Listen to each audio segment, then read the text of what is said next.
Another video और आपका आज की वीडियो में। सो आज जो वीडियो हम लेकर आए उसका टाइटल है inside Indian parliament security system. तो चलिए जानते हैं इस वीडियो में, लेकिन इससे पहले इस वीडियो चैनल का ओरिजिनल लिंक आपको हमारी वीडियो की डिस्क्रिप्शन मिल जाएगा, सब्सक्राइब किया, लाइक किया, शेयर को फॉलो कीजिए चैनल को। इसके अलावा मैं व्लॉग चैनल लिंक भी हमारी वीडियो की डिस्क्रिप्शन मिल जाएगा, सब्सक्राइब किया, लाइक किया, शेयर को फॉलो करें। चलिए देख लेते हैं ये वीडियो। आज मेरे दोस्तों हम आपको पार्लियामेंट की ऐसी टेक्नोलॉजीज बता रहे हैं जो आपको बिल्कुल भी नहीं पता होंगी। पार्लियामेंट में अगर कोई पेन ड्राइव से हैकिंग करने की कोशिश करे तो क्या होगा। पार्लियामेंट अटैक के बाद ऐसा क्या हुआ कि एआई से पार्लियामेंट की सिक्योरिटी बढ़ा दी गई है। आप में से काफी सारे लोगों ने वायरल क्लिप प्ले की होगी जिसमें राहुल गांधी जी का माइक स्पीच में बंद हो गया था। दो फोर्सेस हैं, लेकिन ये किया किसने था, लास्ट तक देखना मेरे दोस्तों। हम पार्लियामेंट की एक टेक्नोलॉजी को आज कवर करने वाले हैं। सबसे बड़ा और सबसे पहला क्वेश्चन, ओल्ड पार्लियामेंट के रहते नया पार्लियामेंट में बनाना क्यों पड़ गया। 2019 में मॉनसून सेशन के टाइम पे ओल्ड पार्लियामेंट की सीलिंग पानी की लीकेज की वजह से गिर गई थी बीच सेशन के अंदर। तो इसी वजह से भाई गवर्नमेंट ने एक नया बिल्डिंग बनाने का प्रोसेस स्टार्टिंग से शुरू करा। नया पार्लियामेंट बनने में 1250 करोड़ रुपए लगे, क्योंकि एक वर्ल्ड क्लास बिल्डिंग है। ऊपर से देखने पे ऐसा लगता है कि आयरन मैन का आर्क रिएक्टर है। 64,500 स्क्वायर मीटर का है, जिसके अंदर 4 फ्लोर्स हैं। जो ओल्ड पार्लियामेंट बिल्डिंग थी उससे कंपैरिजन में 3 गुना आप मान लो ज्यादा बड़ा है। पहले जो था वो 21,000 स्क्वायर मीटर का था। सब लोगों को लगता है हम तो अपने घर स्क्वायर रेक्टेंगल बनाते हैं, पार्लियामेंट क्यों ट्रायंगल बना दिया भाई कहीं ये कुछ सीन है। सबसे पहला रीजन है मेरे दोस्तों स्टेबिलिटी। ट्रायंगल रहने से ये बिल्डिंग अर्थक्वेक प्रूफ हो जाती है, क्योंकि ट्रायंगल एक बहुत सॉलिड शेप रहता है। सेकंड रीजन है मेरे दोस्तों माइथोलॉजी। नए पार्लियामेंट में 3 गेट्स हैं, ज्ञान द्वार, शक्ति द्वार और कर्म द्वार, जो त्रिमूर्ति का सिंबल है। एंड तीसरा है स्पेस। यहाँ पे 3 विंग्स हैं जिसमें टोटल 40 एमपीज के ऑफिस हैं और पूरी बिल्डिंग के अंदर कोई भी कोना वेस्ट नहीं होता। एक कंपैरिजन अगर मैं करूँ तो इंडियन पार्लियामेंट 64,500 स्क्वायर मीटर का है, 1250 करोड़ में बना था, मतलब 1.94 लाख रुपीस पर स्क्वायर मीटर। जो यूएस की कैपिटॉल बिल्डिंग है, जो उनका बेसिकली पार्लियामेंट है, वो 41,000 स्क्वायर मीटर का है और वो 250 करोड़ में बना। एंड उसकी कॉस्ट आई थी 2.5 लाख रुपीस पर स्क्वायर मीटर। मतलब ये इन्फ्लेशन वाली प्राइसेस है कि आज के डेट में इतना प्राइस होता अगर आज बनती है। एंड सिमिलरली यूके का पार्लियामेंट में अगर मैं देखूं 32,000 स्क्वायर मीटर का था एंड 1 बिलियन में इसको बनाया गया, मतलब 15 लाख रुपए पर स्क्वायर मीटर। अब एक बार ये देख लेते हैं कि भाई पैसा खर्च तो हुआ, बट हुआ कहां पे। मटेरियल्स में मेरे दोस्तों 50% तक लग गया। इसमें सैंडस्टोन क्लैडिंग करी गई है, थर्मल इंसुलेशन करी गई है, मतलब मल्टीपल स्टोन से एक ऐसा स्ट्रक्चर बनाया गया जिससे रूम्स गर्मी में ठंडे रहे और ठंड में काफी ज्यादा गर्म रहे। टेक्नोलॉजी में लगे हैं 20%, जो बेसिकली एआई सिक्योरिटी, आईबीएमएस, डिजिटल संसद में, इन सारी चीजों में इनका इस्तेमाल करा गया है। सेफ्टी में खर्चा हुआ है 15%। फायर प्रूफ सिस्टम्स है और ऐसा डिजाइन है जो 150 साल तक टिकने वाला है। आर्टिसंस में लगे हैं, मतलब जिन लोगों ने बनाया है, जो आर्टिस्ट थे, उन सब में लगा है 10%। और ऐसे में लास्ट लेबर कॉस्ट में लगे थे 5%, जिसमें 9,000 वर्कर्स 45 मंथ्स की रिकॉर्ड स्पीड में उन्होंने पार्लियामेंट की बिल्डिंग को बनाया था। क्या होगा मेरे दोस्तों अगर पार्लियामेंट के अंदर अटैक हो जाए। पार्लियामेंट में अटैक अगर हो गया तो multi layered security response activate हो जाता है। स्पेशली भाई नए बिल्डिंग में 2001 के इंसिडेंट के बाद इनसे काफी सारी चीजें सीखी थी एंड उसी को इम्प्लीमेंट कर रहा है। अब मेरे दोस्तों हमने रॉ वाली वीडियो बताई थी, वो सारी चीजें गूगल पे गवर्नमेंट ने खुद ही डाली हुई, पर आपको बहुत आराम से मिल जाएगी इन्फॉर्मेशन। हम बस वीडियो बना के आपको भी बता रहे हैं, और ऐसा हम भाई कभी कुछ नहीं बताएंगे जिससे हमारी कंट्री को या किसी भी एजेंसी को कभी भी दिक्कत हो। लेकिन भाई पार्लियामेंट की सिक्योरिटी आज की डेट में बहुत ज्यादा सॉलिड है। ये बेसिकली 5 स्टेप्स में वर्क करती है। सबसे पहले स्टेप में मेरे दोस्तों, जैसे ही कोई भी बिल्डिंग में घुसेगा, पेरीमीटर इंट्रूजन डिटेक्शन सिस्टम होता है, यानी PIDS प्लस सीसीटीवी भाई ये सारी चीजों को डिटेक्ट कर लेता है और सायरन्स बज जाते हैं, सारी लाइट्स चालू हो जाती हैं और डोर्स ऑटो लॉक हो जाते हैं। सेकंड स्टेप में कमांड सेंटर से parliament duty group, PDG, CRPF, CISF, Delhi police और NSG के बैकअप में 15 मिनट में भाई रश करवा देते हैं। थर्ड स्टेप होता है इवैक्यूएशन का। MP स्पीकर्स के सिग्नल पे सेफ्टी जोन्स की तरफ जाने लगते हैं और टनल से होते हुए ये बाहर निकल सकते हैं। फोर्थ स्टेप रहता है भाई किसी भी अटैकर या फिर टेररिस्ट को न्यूट्रलाइज करने का। फिफ्थ और लास्ट स्टेप है भाई अटैक के बाद में MAC यानी मल्टी एजेंसी सेंटर। सारी रिपोर्ट शेयर करी जाती है और 24 से 48 आवर्स का लॉकडाउन 100% लगाया जाता है। इतना ही नहीं भाई, और भी काफी सारी चीजें सिक्योरिटी के लिए रहती है। एंट्री पे AI फेशियल रिकॉग्निशन लगा रखा है। बाउंड्रीज पे 20 मीटर लंबी वॉल्स हैं। इलेक्ट्रिक फेंसिंग है, हाइड्रोलिक बोलर्स हैं जो बेसिकली काफी मोटे मोटे होते हैं जो जमीन से ऊपर उड़ जाते हैं। RFID टैग भी है भाई जो MP की कार में लगे होते हैं रियल टाइम ट्रैकिंग के लिए। स्निफर डॉग्स हैं, NSG के पास कमांडोज रेडी, और सारी चीजें एनक्रिप्टेड नेटवर्क्स पे ताकि सब हैक से बचे रहें। कई बार ऐसा होता है कि पार्लियामेंट में कोई मेंबर अलग अलग लैंग्वेजेस में स्पीच दे रहे हैं, जैसे कोई तमिल में दे रहा है और कोई हिंदी में दे रहा है, कोई कन्नड़ में दे रहा है, कोई इंग्लिश में दे रहा है और कोई मिक्स करके। ऐसे में भाई मेंबर्स और आम जनता को समझने में बहुत ज्यादा चैलेंज आता है। इसलिए अब मेरे दोस्तों पार्लियामेंट में AI ट्रांसलेशन का यूज करा जाता है, जिससे जितने भी स्पीचेस होते हैं सब में भाई उसके टेक्स्ट रियल टाइम में अलग अलग लैंग्वेज में कन्वर्ट हो जाते हैं, जिससे इंडिया के हर स्टेट में हर लैंग्वेज वालों के लिए एक हेल्पफुल चीज बन जाती है। एक्यूरेसी भी की अगर मैं बात करूं, पार्लियामेंट में बहुत सारा हल्ला होता है, सभी एक्सेंट अलग अलग सी चीजें सब बोल रहे होते हैं। ये भी भाई काफी एफिशिएंटली सारी चीजों को हैंडल कर लेता है और ऑलमोस्ट एक्यूरेट ट्रांसक्रिप्ट से निकाल के प्रेजेंट करता है, जिससे जो नॉन हिंदी स्पीकर्स हैं वो भी इक्वल लेवल पे पार्टिसिपेट कर पाते हैं। मेरे दोस्तों Rahul Gandhi NEET paper leak होने के बारे में बोलना चाहते थे लोकसभा के अंदर, और बीच स्पीच के अंदर उनका माइक कंप्लीटली बंद हो गया था। कभी आप लोगों ने सोचा है कि पार्लियामेंट हैक होने पे क्या होगा? भाई हर एरिया में 1000 से भी ज्यादा सेंसर्स हैं जो पार्लियामेंट का टेम्परेचर कंट्रोल करते हैं। भाई अब दिल्ली में जितनी भी ठंड हो जाए एंड उतनी ही ज्यादा गर्मी भी, ऐसे में सिस्टम पार्लियामेंट का AC भाई 24 डिग्री पे एग्जैक्ट रखता है। भाई मैं ना बचपन में सोचता था कि भाई पार्लियामेंट में भाई सब बोलने सुनने आते हैं, बट ये हेडफोन लगा गाने सुन रहे बैठे, तो ये क्या ट्रिक्स है भाई? हो सकता है मूवी देख रहा हूँ तो बेसिकली गाने नहीं चल सकते उस पे, वो स्पेशल हेडफोन्स होते हैं, उन पे बस स्पीच ही चल सकती है। MP जितने भी होते हैं वो अपनी मदर टंग में होता है, कोई तमिल में बोलता है, कोई बंगाली में बोलता है, कोई कन्नड़ा में बोलता है। ये सारी लैंग्वेज है बट सबको समझ नहीं आती है सारी लैंग्वेजेस, क्योंकि सबकी रीजनल लैंग्वेजेस अलग है। तो इसीलिए हिंदी या फिर इंग्लिश यही दो ऑफिशियल लैंग्वेजेस है कॉन्स्टिट्यूशन के आर्टिकल 120 के हिसाब से। इसके अलावा और कोई भी शेड्यूल्ड लैंग्वेज अलाउड है एंड इसके लिए ट्रांसलेशन मैंडेटरी होता है। MPs माइक में कहते हैं और AI से डायरेक्टली ट्रांसलेट होके भाई बातें भाई सुनाई देती है। AI से पहले अलग से बूथ्स में ट्रांसलेटर्स बैठे होते हैं जो इन्हीं लाइंस को ट्रांसलेट करते रहते हैं। वैसे आपने देखा ही होगा भाई कुछ बात होने पे MPs वहां की जो डेस्क ऐसे मारने लगते हैं भाई, जबरदस्त, मतलब जबरदस्त मारते हैं वो। इसीलिए अगर कि भाई कोई सी बात वो अग्री करते हैं तो थपथपाना होता है, और अगर डिसएग्री करते हैं तो जोर से ठोको भाई और वो ऐसे बोलना, क्योंकि मैंने भी देखा थोड़े सेशन में, इंटरेस्टिंग होता, मजा आता। क्या आपको पता है मेरे दोस्तों स्मार्ट सीट्स भी हैं नए पार्लियामेंट के अंदर? हर सीट में टैबलेट लगा हुआ है या फिर iPad जैसे डिस्प्लेज लगाए गए हैं। इन डिस्प्लेज का यूज MPs की live agendas, bills, debates, voting options और ट्रांसलेशंस के लिए, इन सारी चीजों के लिए करा जाता है। जब बजट सेशन होते हैं भाई, हम सब पूरा देश देख रहा होता है भाई बजट कहां से ₹1 ऊपर नीचे हो रहा है, तब उसमें वोटिंग होती है। ये भी मेरे दोस्तों अब बस डायरेक्ट टैबलेट में ही हो जाता है, जिसमें MPs को ए या ने सेलेक्ट करना होता है। तुरंत ही भाई रिजल्ट सबके सामने भी आया था। बहुत क्विक हो जाता है, पहले थोड़ा सा लंबा प्रोसेस करा जाता था। और पार्लियामेंट में भी आप लोगों ने देखा होगा कि जब भी कोई एक मेंबर बोलता है तो काफी सारे उसको अपोज भी करते हैं, और इससे बोलने और सुनने वाले सबको इशू होता है भाई। अब इस प्रॉब्लम को टैकल करने के लिए जब भी किसी मेंबर की स्पीच देने की बारी आती है तो उनके सामने लगा जो माइक है वो एक्टिवेट हो जाता है, और बाकी जितने भी लोग हैं उन सबका 100% म्यूट हो जाता है। ये माइक भाई AI ट्रांसलेशन में भी हेल्प करता है। और आप लोगों को याद होगा काफी एक इंटरेस्टिंग इंसिडेंट हुआ था मेरे दोस्तों, राहुल गांधी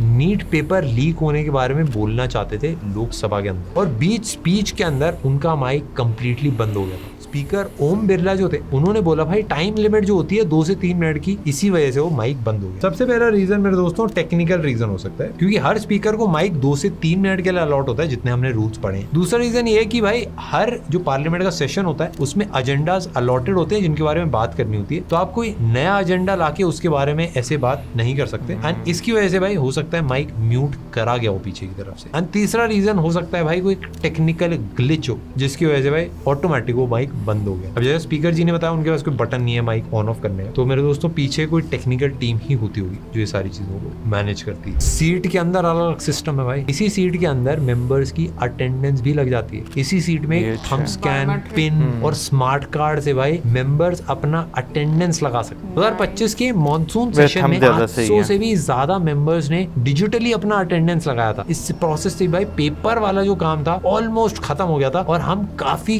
कम डिलेज और एरर्स के साथ में पार्लियामेंट के सेशंस को देख पाए, एंजॉय भी कर पाए काफी। अब सोचो आप एज अ गेस्ट पार्लियामेंट के अंदर गए और ऐसे में देखने में घूमने फिरते आप भाई किसी और के भी रूम में घुस जाओ, ऐसा हो सकता है क्या? इसका आंसर है मेरे दोस्तों, नहीं जा सकते, मतलब कॉमन सेंस है थोड़ी। बट मेरे दोस्तों अगर आप जाते हो, गेस्ट को जाना अलाउड है, तो आप पब्लिक गैलरीज को देख सकते हो, या फिर जो एमपीज की गैलरी है उसको भी देखा जा सकता है। एमपीज जो है वो पास दे सकते हैं किसी अपने फैमिली रिलेटिव को या किसी को भी जाते हैं जो कि भाई ये मेरा दोस्त है, मेरा भाई है, मेरा बहन है, उनको जाने के लिए मिल जाता है। एंड उससे 3 दिन पहले भाई पुलिस वेरिफिकेशन होता है, तभी आया जा सकता है पार्लियामेंट के अंदर। क्या आप लोगों को पता है पार्लियामेंट की अपनी एक ऐप भी है, डिजिटल संसद ऐप है इसका नाम। एक दिन में मल्टीपल सेशंस होते हैं जिसमें काफी सारे क्वेश्चंस भी रहते हैं जो सारे मेंबर्स को देने पड़ते हैं, और ऐसे में भाई स्टेशनरी का यूज बहुत ज्यादा बढ़ जाता है। उसको टैकल करने के लिए ये ऐप क्रिएट करी गई। इसके अंदर मेंबर्स को लाइव अपडेट मिलते हैं, सारा काम पेपरलेस हो जाता है, और एआई वाले फीचर्स भी इसके अंदर ऐड करके। इंडिया की नई पार्लियामेंट के अंदर एक फेशियल रिकॉग्निशन सिस्टम भी है, और फिंगरप्रिंट्स का भी यूज करा जाता है। सिक्योर एंट्री भी होती है, और भाई अटेंडेंस भी लगती है भाई सबकी। पार्लियामेंट में जो एंट्री गेट्स हैं जैसे ज्ञान द्वार और शक्ति द्वार, यहाँ पे ऐसे कैमरास लगे हुए हैं जो 6 मीटर दूर से भी फेस को स्कैन कर सकते हैं, जो हर एमपी के भाई प्री रजिस्टर्ड डेटा से मैच हो जाता है, तभी डोर्स ऑटोमेटिकली ओपन होते हैं, नहीं तो खुलते ही नहीं है भाई।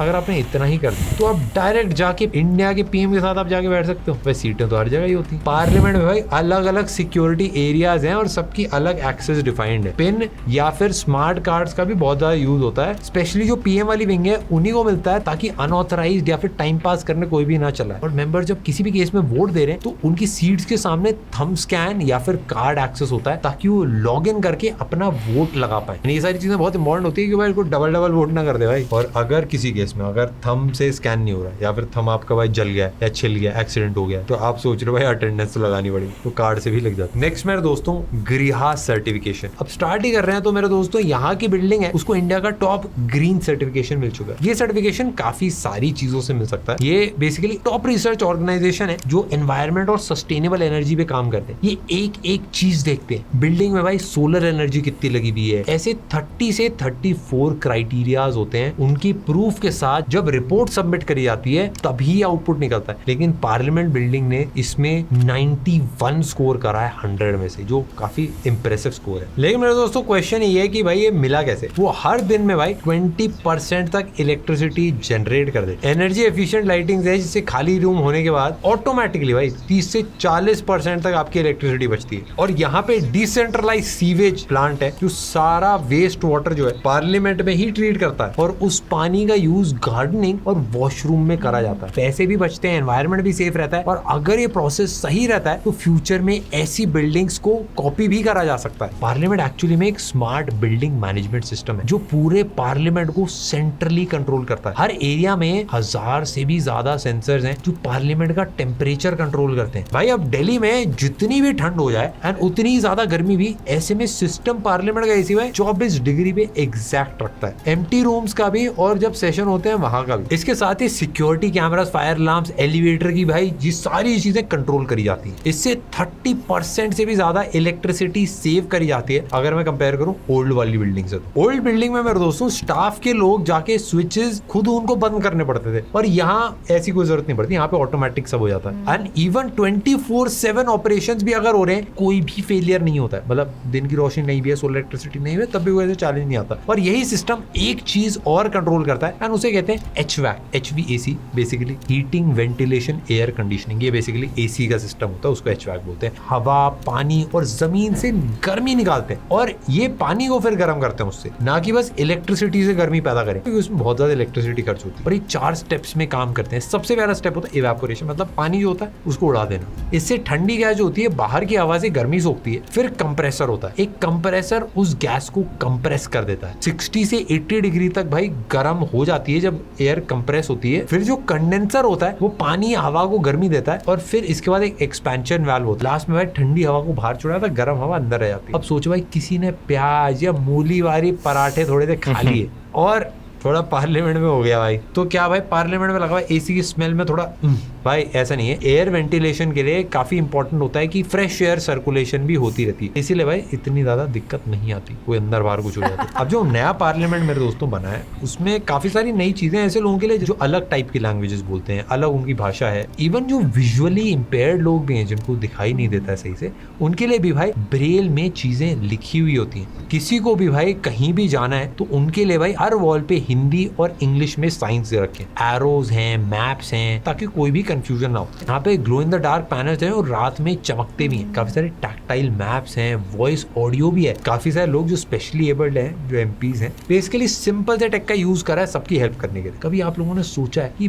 पार्लियामेंट हैक होने पे क्या होगा? भाई देखो, है तो भाई एक बहुत ज्यादा सीरियस थ्रेट, लेकिन पार्लियामेंट में साइबर अटैक होने से पहले भाई एक multi layered cyber defence active हो जाता है, जहां पे डेटा लीक या फिर 100% ब्लॉक हो जाएगा। हैक होने पे 3 स्टेज का रिस्पॉन्स शुरू होता है। सबसे पहला होता है डिटेक्शन। जैसे ही कोई अटैक होता है, CERT मतलब कंप्यूटर इमरजेंसी रिस्पॉन्स टीम, जो इंडियन गवर्नमेंट का मेन साइबर डिफेंस स्क्वाड है, वो 24/7 लगा के रियल टाइम ट्रैक कर लेता है चीजें। उसका नेशनल इंफॉर्मेटिक्स सेंटर पार्लियामेंट का एक डेडिकेटेड IT टीम है जो सब कुछ चेक करता है। लॉगिन अटेम्प्ट्स हैं, डेटा ट्रांसफर है, कोई भी अनयूजुअल किसी ने पेन ड्राइव कनेक्ट कर दी, उस सारी चीजों पे नजर रखा जाता है। एक छोटा सा एग्जांपल लेते हैं। समझ लो भाई, चाइना से कोई IP है 5934XX से दिल्ली के सर्वर पे लॉगिन होता है 2 बजे, NIC को अलर्ट आ जाता है, फॉरेन IP MP का US टाइम जोन नहीं मैच हो रहा है। फिर 6 मिनट्स के अंदर, घंटे नहीं लगते भाई, ऑटो ब्लॉक हो जाता है, ह्यूमन टीम को नोटिफिकेशन मिल जाती है, सेकंड है भाई, इमीडिएट शटडाउन होता है। हैक डेट होते ही भाई पार्लियामेंट का क्रिटिकल सिस्टम तुरंत आइसोलेट हो जाता है, मतलब 100% लॉक हो जाता है। फिर उसके बाद क्रिटिकल सिस्टम जो है, voting machines, attendance, mic control, internet से कंप्लीटली कट हो जाते हैं। सिस्टम सिर्फ इंटरनल बैकअप से चलता है, क्लाउड से 100% डिस्कनेक्ट हो जाता है। जो स्मार्ट सीट्स लगी हुई हैं वो पार्लियामेंट में, वो भी ऑटोमेटिकली ऑफलाइन हो जाती है। End to end encryption on हो जाता है ताकि हर चीज भाई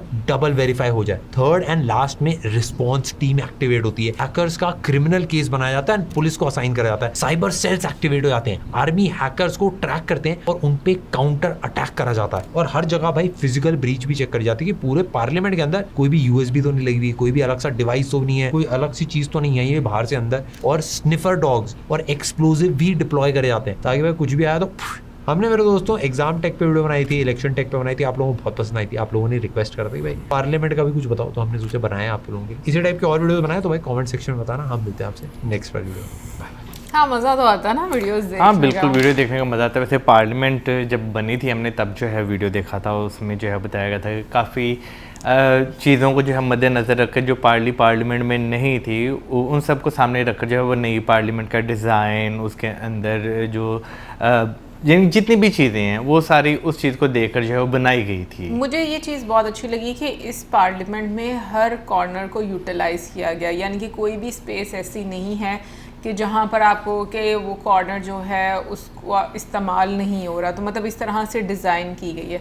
फिर क्योंकि वो एक लंबे अरसे के लिए बनाई गई है, पहले वाले पार्लियामेंट की जो बिल्डिंग है वो तो ब्रिटिश टाइम में बनाई गई थी ना, मतलब वो तो राउंड में हम लोग देखते हैं और इसको हम ट्रायंगल शेप में देखते हैं। और जो उन्होंने उसकी इम्पोर्टेंस भी बताई कि क्या फ़ायदा होता है, हाँ, कि जो नेचुरल डिज़ास्टर है उसमें थोड़ा वो हेल्प कर देती है कि मसले मसाइल नहीं आते। फिर उसके अलावा जो उसके अंदर सुविधाएं जो हैं उनका उपयोग किया गया, जो टेक्नोलॉजी का उपयोग किया गया, स्मार्ट वर्क और रिसोर्सेज को किस तरीके से बचाना है, उन सब चीज़ों को जिस तरीके से प्लान किया गया, तो मैं कहूँगी कि वाकई में ऐसी बिल्डिंग्स होनी चाहिए। क्योंकि पार्लियामेंट के जो खर्चे होते हैं, जो टोटल एक्सपेंस छोटे से छोटा लेकर, जैसे बीच में स्टेशनरी की ही बात कर लें, अब स्टेशनरी जब आती होगी तो वो थोड़ा खर्चा तो नहीं होता होगा, वो भी बहुत बड़ा खर्चा बन जाता है। एग्जैक्टली। और तो छोटे से छोटा खर्चा भी जो है वो एक बर्डन है, क्योंकि वो एक आम आदमी की पॉकेट से ही जाना है वहाँ बिल्कुल तक। तो मुझे लगता है कि वाकई में ये बहुत अच्छी बात है कि आप जितना स्मार्ट वर्क करते हैं और जितना अकॉर्डिंग टू कह लो कि न्यू टेक्नोलॉजी उसको यूटिलाइज करके, तो ये एक बेहतरी है और अच्छा है कि एक तो लोग टेक्नोलॉजी के साथ भी रूबरू होते हैं, मतलब जो पॉलिटिशियंस होते हैं, और उसके साथ साथ मुझे लगता है कि एक्सपेंस भी काफ़ी ज़्यादा कट ऑफ हो जाता है। सबसे अच्छी चीज़ ये कि डिजिटली जो है ना सारी इंटरकनेक्टेड है और जो है हर जो इन्फॉर्मेशन है आपको असेस है उसकी, और जिस तरह आप वर्क कर रहे हैं वो बहुत इम्पोर्टेंट है कि भाई आपका डाटा जो है वो सिक्योर जो है वो रहना चाहिए। जैसे जिक्र किया गया कि भाई अगर कोई हैक करने की कोशिश करता है या किसी भी तरह का कुछ होता है तो फ़ौरन से चीज़ें जो है वो शट डाउन होना शुरू हो जाएंगी या डिस्कनेक्ट होना शुरू हो जाएगी इंटरनेट से, सारा कुछ ऑफलाइन जो है वो चलना शुरू हो जाएगा। तो ये काफ़ी अच्छा है। बाकी कमेंट सेक्शन में आप जरूर बताइए कि आपको आज की वीडियो कैसी लगी। मिलेंगे next time. Subscribe. Good bye.